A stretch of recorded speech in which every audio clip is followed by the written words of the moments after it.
Hey guys, this is the fourth video for the channel and title और thumbnail से आपको जैसे पता चल गया होगा कि किस चीज़ के ऊपर है।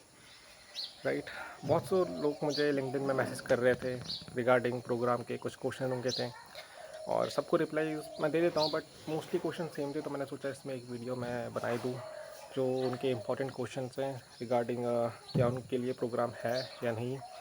और एक मेरा पर्सनल कह सकते हो प्रॉब्लम आई मुझे ड्यूरिंग प्रोग्राम। वो चीज़ बहुत छोटी है, लोग इग्नोर करते हैं, बट वो एक बहुत बड़ी प्रॉब्लम बन सकती है और मेरे लिए बन सकती भी थी अगर मैं लाइक बच गया उसमें। मतलब मैं चलो करूँगा उसके आगे बात। तो करते हैं स्टार्ट वीडियो को कि ये कोर्स आपके लिए है या नहीं। क्राफ्टशाला जो कोर्स बना रहा है ये फास्ट पेस प्रोग्राम है, 6 वीक का। तो जो भी बंदा या जो भी है इंटरेस्टेड है अगर मार्केटिंग में, स्पेशली इन एडवर्टीज़मेंट, पीपीसी। अब पीपीसी क्या होता है कि पे पर क्लिक मॉडल जो है, क्योंकि मेजॉरिटी ऑफ द हमारा आई थिंक कंटेंट उसी के ऊपर है। तो पहले आई थिंक मुझे लगा है आपको थोड़ा उसका नॉलेज होना चाहिए। तो अगर आप यूट्यूब में थोड़ा जाएँ, थोड़ा उस पर रिसर्च करें क्या होता है क्या नहीं होता है, तो ज़्यादा अच्छे से आपको समझ में आएगा। लोगों के क्वेश्चन मेरे इसी तरीके से थे मेरे पास कि मैंने ग्रेजुएशन की है किसी और फील्ड में, मैं अभी पे ग्रेजुएशन कर रहा हूँ, मैं अभी 12th पास की है, तो क्या मैं प्रोग्राम ले सकता हूँ या नहीं ले सकता हूँ। तो जैसे मैंने कहा, अगर इंटरेस्ट है मार्केटिंग, स्पेशली एडवर्टीज़मेंट, तो वो कोई भी कर सकता है।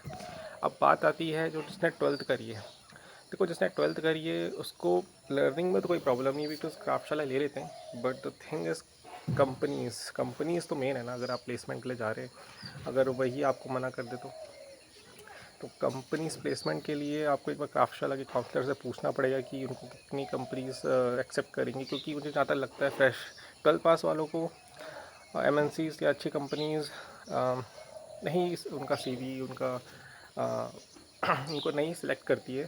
तो एक बार उनको पूछ लेना, मतलब क्या रेशियो रहता है। बात करें जिसने ग्रेजुएशन कर रहा है, अगर उसके साथ उसको क्राफ्टशाला का कोर्स करना है, तो देखो प्रॉब्लम तो नहीं है, बट थिंग इज़ मेरी एक दो से बात हुई थी किसी से, तो एंड उसने यही कहा था कि उसका क्राफ्टशाला का एग्ज़ाम जो इम्पोर्टेंट एग्ज़ाम था सब्जेक्टिव, एंड उसके कॉलेज का एग्ज़ाम दोनों एक साथ आ गया था। अब ऑब्वियसली एक टाइम पे तो एक ही दे सकता है, तो उसका क्राफ्टशाला वाला थोड़ा दिक्कत कर गया था। तो ये एक प्रॉब्लम बन सकती है अगर आप कॉलेज भी कर रहे हैं और साथ में फुल टाइम भी कर रहे हैं। सजेशन रहूँगा, अगर आप बहुत ज़्यादा आपका हेक्टिक है आप कॉलेज, तो मत करो, क्योंकि ये प्रोग्राम अपने आप में ही बहुत हेक्टिक है। यू कांट, क्योंकि सुबह लेकर शाम तक आपको बैठना पड़ेगा। अगर आपको ओपन कॉलेज है तो आप देख सकते हो, बट वही एग्ज़ाम एक साथ नहीं होना चाहिए दोनों का। अगर दिक्कत हो सकती है फिर, क्योंकि एक तो फिर आपका छूटेगा और यहाँ भी आप काफ़ी अपना टाइम इन्वेस्ट कर रहे हैं, पैसा इन्वेस्ट कर रहे हैं, तो छोटा तो ये है भी नहीं। राइट, नहीं तो आप पार्ट टाइम के लिए जा सकते हैं। पार्ट टाइम जो उनका प्रोग्राम है वहाँ पर आपको काफ़ी अच्छे से आपका हो जाएगा उसके साथ। और लोगों का एक और डाउट था रिगार्डिंग, वो तो ये पूछ रहे थे कि मैं अभी गवर्नमेंट एग्ज़ाम की तैयारी कर रहा हूँ और साथ में इसको ऑप्शन भी ले लूँ। तो देखो, नहीं, मैं तो सोचूंगा कि भाई ये बहुत छोटा प्रोग्राम है, इसको किसी के साथ भी मत करो, इसको सिंगल करो तो ज़्यादा बेहतर है। अगर आप पार्ट टाइम का सोच रहे हो तो पता नहीं, मुझे नहीं पता उसका क्यों, क्योंकि वो 6-7 मंथ के चले जाएगा आपका।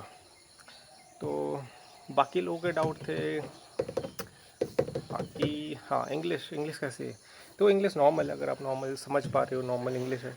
राइट, और इतनी दिक्कत नहीं आएगी, विद टाइम आप सीखोगे। और ये चीज़ बहुत इंपॉर्टेंट स्किल है आपकी ओवरऑल जर्नी के लिए भी। तो इंग्लिश विद टाइम आप सीख लोगे अगर आप समझ पा रहे हो तो। अदरवाइज़ इनका, अगर आप बिल्कुल इंग्लिश में वीक है तो इनका आई थिंक हिंदी वाला प्रोग्राम भी है, हिंदी टू इंग्लिश जो दोनों वाला बैच भी है। तो आप उसको एक बार चेकआउट कर सकते हो, उनके वेबसाइट में मैं लिंक नीचे दे दूँगा, वैसे आप एक बार चेकआउट कर सकते हो।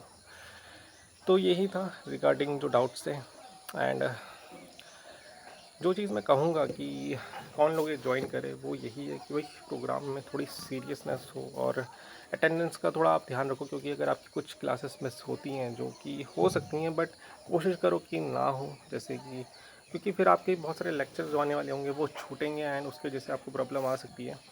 तो एक बड़ी प्रॉब्लम बन सकती है अगेन, क्योंकि अगर आपकी कुछ अटेंडेंस का कुछ क्लासेस मिस होती है तो आपकी जो आने वाली क्लासेस होंगी वो आपको समझ में नहीं आएंगी, क्योंकि काफ़ी एक साथ चलता है।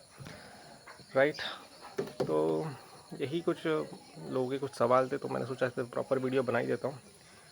और हाँ, जो मैं कहने वाला था कि जो मुझे प्रॉब्लम आई, फेस हुई मतलब ड्यूरिंग, ये मेरी पर्सनल प्रॉब्लम थी, बट बहुत छोटी चीज़ है, बट देखो रिगार्डिंग यही है कि आपका इंटरनेट कनेक्शन और आपका सिस्टम, पीसी, लैपटॉप, व्हाटएवर, जिससे भी आप अपना ये कोर्स अटेंड करने वाले हैं। अब मैंने इसको इग्नोर किया स्टार्टिंग में, मैंने को लगा कि शायद हो जाएगा। इंटरनेट कनेक्शन की मुझे इतनी प्रॉब्लम थी नहीं, थी तो लैपटॉप और पीसी की मुझे लगा कि चलो थोड़ा बहुत होगा, हो जाएगा। एक्चुअली मुझे प्रॉब्लम आई पिछले महीने, जब मेरा एक्सेल का टेस्ट था। आई मीन उसमें मेरा बहुत सिस्टम लैग हुआ। जो टेस्ट मेरे 10 मिनट में हो जाना चाहिए था, मुझे उसमें 40 मिनट लग गए बिकॉज ऑफ कुछ लैगिंग इशू, कुछ तो प्रॉब्लम थी। क्योंकि जब हम टेस्ट देते हैं तो इनका एक सॉफ्टवेयर होता है एऑन, वो हमें उस पर देना होता है, और उसमें मेरा सिस्टम चला नहीं। और कुछ टाइम बाद मेरे सिस्टम की बैटरी भी डेड हो गई थी, तो उसकी बैटरी मैंने रिप्लेस करवाई। तो मुझे लगा शायद इसकी वजह से मुझे प्रॉब्लम फेस हो रही होगी। बट जैसे ही मेरा ईकॉम का टेस्ट आया, मुझे अगेन सेम प्रॉब्लम हुई, और मतलब बहुत बहुत बेकार वाली प्रॉब्लम, जिसकी वजह से मेरा जो टेस्ट था उसमें मैं 100% दे भी नहीं पाया। मतलब कितनी छोटी चीज़ है ना, मतलब आप सब कुछ पढ़ा हुआ है, आप टेस्ट ही नहीं दे पा रहे हो क्योंकि आपका सिस्टम वाकई नहीं करा। हालांकि उसका देखते हैं अभी क्या होगा, बट पास में हो गया था। बट इतना अच्छे नंबर नहीं थे बिकॉज वही ढंग से मैं कर ही नहीं पाया उस चीज़ पे, और अपनी गलती की वजह से मतलब मैं उस पर नंबर नहीं ला पाया, क्योंकि मैंने थोड़ा लापरवाही करी सिस्टम को लेकर। और क्योंकि देखो, अगर आप कोर्स करोगे बिटवीन, तो मंडे टू सैटरडे आपको टाइम बिल्कुल भी मिलेगा ही नहीं। मतलब आपको कहीं बाहर जाके कुछ इन चीज़ों को सही करा पाओ, क्योंकि सिर्फ संडे टाइम होता है, संडे मोस्टली दुकानें बंद। तो इन चीज़ों का पहले ही ध्यान रखो, अपने सिस्टम और अपना इंटरनेट कनेक्शन सही करके रखो अगर आप ज्वाइन कर रहे हो तो। और अगर आपने सोच ही लिया है ज्वाइन करने का, तो मोस्ट वेलकम। आई मीन ऐसा कोई मुझे नेगेटिव तो नहीं लगा है अभी तक कोर्स का, क्योंकि सब कुछ तो करा ही रहे। देयर इज़ वन थिंग कि हाँ, वो नोट्स जो टीचर्स पे डिपेंड करता है, कुछ टीचर आपको नोट्स दे देंगे, तो वरना आपको कुछ बनाने पड़ेंगे, यही है। बाकी you can join, I mean if you have interest in marketing, specially in advertisement, आप थोड़ा खुद से रिसर्च कर लो तो ज़्यादा बेहतर है। तो आप आ सकते हो इजीली, ना वो प्रॉब्लम नहीं लगा मुझे। एंड उसके अलावा या एंड लास्ट, आपको कुछ कुछ डाउट्स क्वेश्चन है तो आप मुझे लिंक्डइन में पूछ लो, मैं कोशिश करूँगा उस पर वीडियो बना लूँ, या फिर आपको वही समझा दूँगा। एंड अगर आपने सोच ही लिया तो there is a link below, like वो रेफर लिंक है। एंड उससे अगर आप स्क्रीनिंग टेस्ट के लिए आगे वाली जो प्रोसेस है रजिस्टर करेंगे, तो ही आपको रेफर बोनस का फ़ायदा मिलेगा, क्योंकि आफ्टर रजिस्ट्रेशन आई थिंक नहीं मिलता है, राइट, बोनस वगैरह जो भी है। तो बिफोर या यू कैन गो, और कुछ डाउट्स है तो आप मुझे लिंक्डइन में या यू कैन रीच आउट। सो यही था इस वीडियो में। आई मीन या वीडियो में बना लेता काफ़ी दिनों से, बट प्रॉब्लम ये होती है अभी भी मुझे, मैंने पहले रिकॉर्ड किया था बट उसमें इतना बैकग्राउंड नॉइज़ था, मुझे नहीं पता अभी भी किसमें कैसा हुआ। बट आई फील थोड़ा बेहतर है उससे। और देखते हैं फिर, बाय।